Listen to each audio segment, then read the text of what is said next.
Christian విద్యా సంస్థలలో Bible ఇచ్చేటటువంటివి ఉంటాయి, కానీ మామూలు పాఠ్యాంశాలు చెప్తూ అవి ఇస్తారు. వాళ్ళని చదువుకుంటారు, వాళ్ళకి సపరేట్ మీటింగ్స్ పెడుతుంటారు. కొన్ని చోట్ల దానికోసం ఒక క్లాస్ పెడతారు కొన్ని దేశాలు.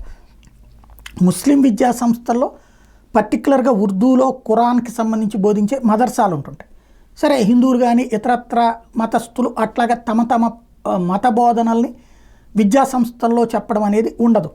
అయితే ఏ ప్రార్థనో, ఏ సరస్వతి ప్రార్థన ఇట్లాంటివి చేస్తేనే వివాదాలైనటువంటి సందర్భాలు చూసాం. ఇప్పుడు అమెరికాలో లేకపోతే యూరప్ దేశాల్లో ట్రెండ్ మారుతోంది. ఒక్లహామాలో తాజాగా Oklahoma has announced bibles are coming back to their classrooms రూమ్స్. ఇది తాజా అంశం. Oklahoma is the first state to bring them back. ఇది ప్రధానమైనటువంటిది. పాఠ్యాంశాలతో పాటు బైబుల్ని కూడా అక్కడ అలౌ చేస్తున్నారు స్కూళ్ళకి అన్నటువంటిది కీలక పరిణామం.